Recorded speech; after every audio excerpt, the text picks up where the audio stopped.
పత్రిక 4వ అధ్యాయము 6వ వచనం ఒక అద్భుతమైన మాట మనము చదువుదాం. హల్లెలూయా.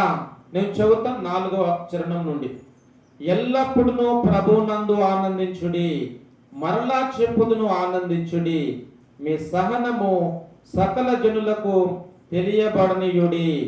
ప్రభు సమీపముగా ఉన్నాడు, దేనిని గూర్చి చింతపడకుడి గాని ప్రతి విషయములోను ప్రార్థన విజ్ఞాపనముల చేత కృతజ్ఞతాపూర్వకముగా మీ విన్నపములు దేవునికి తెలియచేయుడి.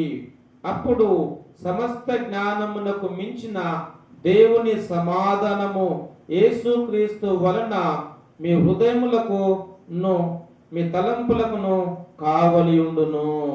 ఆమేన్. క్రీస్తునందు ప్రియమైన సహోదరి సహోదరులకు ఈ రోజు దేవుడిచ్చే అద్భుతమైన మాటలను బట్టి మనము దేవుని స్తుతించాలి. ఇక్కడ దేవుని యొక్క వాక్య భావన చూసినట్లయితే ఫిలిప్పీయులకు రాసిన పత్రిక 4వ వచనంలో మీరు దేనిని గూర్చి చింతపడకుడి అని దేవుని యొక్క వాక్యం రాయబడినది. హల్లెలూయా.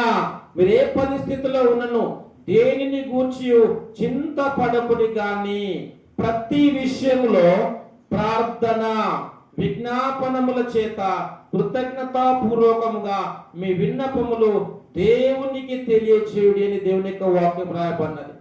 హల్లెలూయా.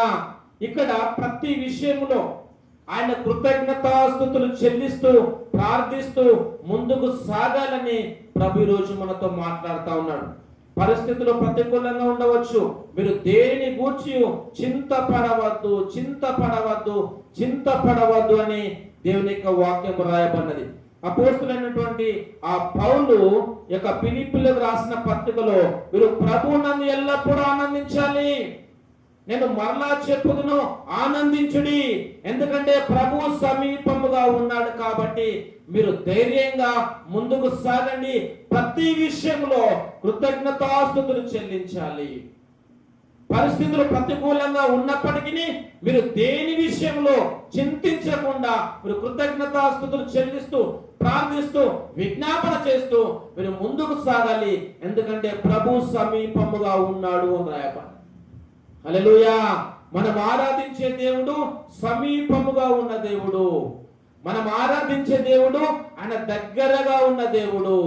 అందుకే మనం ఏం చేయాలంటే దేవుని స్తుతిస్తూ ముందుకు సాగాలని ప్రభు మనందరితో మాట్లాడుతూ ఉన్నాడు. అదేవిధంగా పేతురు రాసిన పత్రిక 5వ అధ్యాయం 7వ వచనంలో కూడా ఒక అద్భుతమైన మాట ఉంటది. ఒకసారి చూద్దాం, తీయండి. పేతురు రాసిన పత్రిక 5వ అధ్యాయము 7వ వచనం.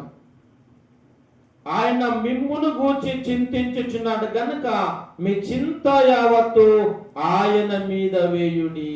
ఆమేన్. హల్లెలూయా. హల్లెలూయా.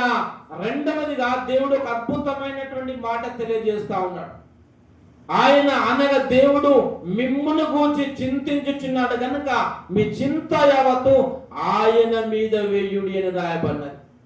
క్రీస్తునందు ప్రేమైన సహోదరి సహోదరులారా, మీ చింత యావత్తు దేవుని మీద వేసినప్పుడు ఆయన మిమ్మును గురించి ఆలోచన కలిగి ఉన్నాడు, జాగ్రత్త కలిగి ఉన్నాడు. కాబట్టి చింత యావత్తు మీరు దేవుని మీద వేసినప్పుడు ఆయన మిమ్ములను కాపాడు, తమ చింతల నుంచి తప్పించి మీకు సమాధానం కలుగజేస్తాను అని దేవుడు మనందరితో మాట్లాడుతూ ఉన్నాడు. అంత మాత్రమే కాదు, మూడవదిగా చూసినట్లయితే మత్తయి సువార్త 4వ అధ్యాయము 6వ అధ్యాయము 34వ వచనంలో ఒక అద్భుతమైన మాట ఉంటుంది. తీయండి ఒకసారి. మత్తయి సువార్త 6వ అధ్యాయము 34.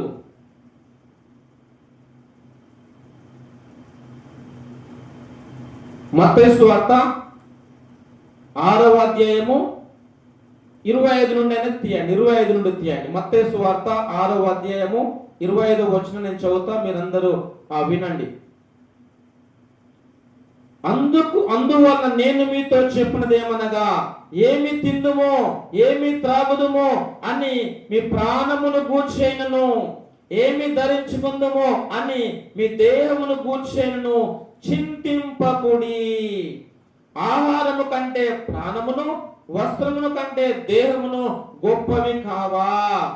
ఆకాశ పక్షులను చూడుడి, అవి విత్తవు, కోయవు, కొట్లలో కూర్చుకొనవు, అయినను మీ పరలోకపు తండ్రి వాటిని పోషించుచున్నాడు. మీరు వాటికంటే బహుశ్రేష్ఠులు కారా? మీలో నెవడు చింతించుట వలన తన ఎత్తు మూలుడెక్కువ చేసుకొనగలడు? వస్త్రములను గూర్చి మీరు చింతింపనేలా? అడవి పువ్వులు ఎలాగో నెదుగుచున్నవో ఆలోచించుడి. అవి కష్టపడవు, వడకవు, అయినను తన సమస్త వైభవముతో కూడిన సొలొమోను సైతము వీటిలో నొకదాని వలన అలంకరింపబడలేదు. నేడుండి రేపు పోయిలో వేయబడు అడవి గడ్డిని దేవుడిలాగు అలంకరించిన ఎడల అల్ప విశ్వాసులారా, మీకు మరణించేముగా వస్త్రములను ధరింపజేయును కదా. కాబట్టి ఏమి తిందుమో, ఏమి తాగుదుమో, ఏమి ధరించుకుందుమో అని చింతింపకుడి. అన్యజనులు వీటి విషయమై విచారింతురు. మీరు ఆలోచన కలిగి ఉండవద్దు, మీరు అనుమానం కలిగి ఉండవద్దు. హల్లెలూయా. ఏమి తిందుమో, ఏమి త్రాగుదుమో, ఏమి ధరించుకుందామో, మీ శరీరం గురించి, మీ వస్త్రముల గురించి, మీ దేహమును గురించి మీరు చింతించవద్దు. హల్లెలూయా. ఎందుకంటే చింతించుట వలన నీ మూడు ఎక్కువ చేసుకోనలేవు అని దేవుని యొక్క వాక్యం రాయబడినది. ఏమి తిందుమో, ఏమి త్రాగుదుమో, ఏమి ధరించుకుందామో మీరు విచారము కలిగి ఉండవద్దు. అవి మీకు కావాలనని పరలోకపు తండ్రికి తెలియను. కాబట్టి రాయబడినది, మొదట ఆయన యొక్క రాజ్యమును, నీతిని మీరు మొదట వెతికినట్లయితే అవన్నీ మీకు అనుగ్రహించబడితే దేవుని యొక్క వాక్యం రాయబడి. హల్లెలూయా, హల్లెలూయా. మీరు దేని విషయంలో చింతించొద్దు. పనుల విషయంలో, ప్రయత్న విషయంలో, వ్యాపార విషయంలో, ప్రయాణ విషయంలో, ప్రతికూలతలు ఏది ఉన్నప్పటికీ దేవుని వైపు చూసి ముందుకు సాగాలని ప్రభునందరితో మాట్లాడుతూ ఉన్నాడు. హల్లెలూయా. ప్రతి విషయంలో ప్రార్థన, విజ్ఞాపన, కృతజ్ఞత పూర్వకంగా ఆయన సన్నిధికి వచ్చినప్పుడు ఆయన ఖచ్చితంగా మన చింత యావత్ అంతా ఆయన మీద వేసి మనం ముందుకు అట్లయితే ఆయన మనల్ని బట్టి ఆయన జాగ్రత్త వహిస్తాను. నేను మిమ్మల్ని గురించి జాగ్రత్త వహిస్తాను, మీ కుటుంబం గురించి, మీ మందిరం గురించి, పరిచయం గురించి అన్నిటి విషయంలో నేను ఆలోచన కలిగి జాగ్రత్త కలిగి ఉన్నాను. మీరు భయపడవద్దు, ముందుకు సాగాలని మనందరితో మాట్లాడుతూ ఉంటుండగా మనం ప్రార్థన చేద్దాం. అందరూ కళ్ళు మూసుకున్నట్లయితే. ప్రేమగల దేవా, మీకు వందనాలు తండ్రి. దేవా, మీరు ఇచ్చిన అద్భుతమైన నీ మాటలను బట్టి మీరు స్తుతిస్తున్నాం. దేవా, మీకే స్తోత్రం. దేవా, మీకు వందనములు.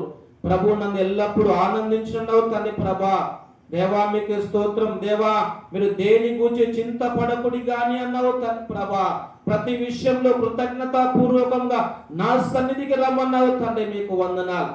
దేవా, మీకే స్తోత్రం. దేవా, మీకు వందనాలు. దేవా, మీ చింత యావత్ ప్రభు మీరు మాతో ప్రతి మాటను బట్టి మీ కృతజ్ఞతాస్తుతులు చెల్లిస్తూ సమస్త మహిమ ఘనత ప్రభావం మీకే చెల్లిస్తూ యేసుక్రీస్తు నామములో ప్రార్థిస్తున్నాము తండ్రి. ఆమేన్, ఆమేన్, ఆమేన్. థాంక్యూ.